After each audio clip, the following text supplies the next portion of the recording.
What's going on, everyone? Welcome back to another video, and today we are looking at a trade I took on Euro USD on August 4th, I believe, around 4:30ish in the morning. Now, if you find anything in this video helpful, don't forget to hit that like button and also subscribe. You'll get notified when I post new videos, and liking the videos really helps with the YouTube algorithm and spreads them to more people who could use the help. So if you find anything helpful in this video, don't forget to do one of those two things. Now, if we look into the past, you'll notice that we have a pretty easy identified trend, right? This is pretty easy to identify, right? You can see how price is moving up, price comes back down, then moves up, then comes back down, right? This is pretty easy to figure out. And then we also have a pretty easy to identify resistance area right here, right? We can see how price comes up to this area, gets rejected multiple times over here. Here, I'll kind of zoom in and make that a little bit easier to see. So you get all of this rejection right here, price comes back down, price comes back into this area, shoots back off of it, comes into the trend line, comes back into it. You can see how all of the rejection and everything make up this trend line and also this resistance area. And then price breaks above it and retests it twice over here, now making this a support area.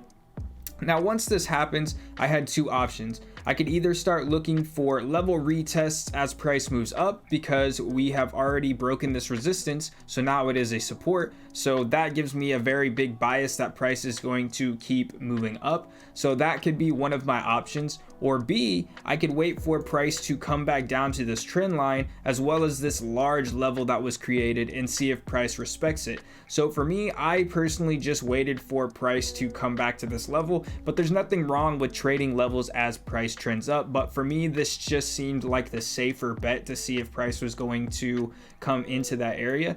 Now, I did have to wait quite a while for price to come back into this area. I think I had to wait like over an hour.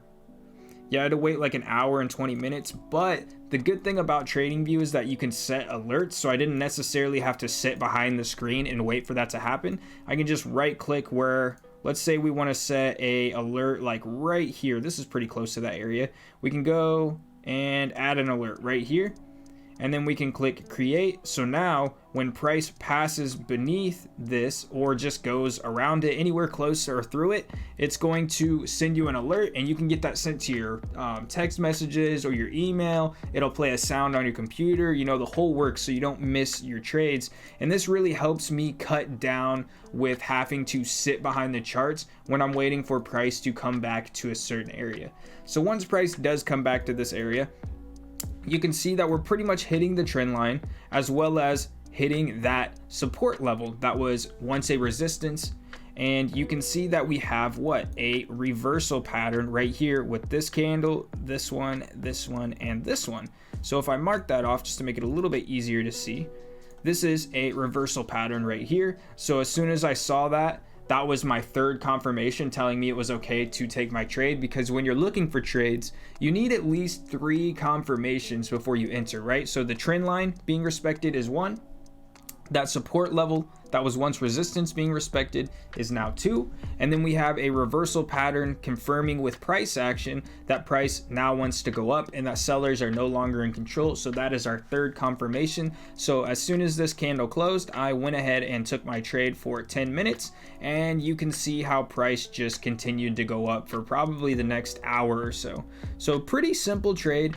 You know, I did have to wait a little bit longer than usual to get into this, but that's okay because I had an alert. So, you know, I could just watch Netflix or play some video games or read a book or, you know, do whatever I want to do while I'm waiting until that alert goes off.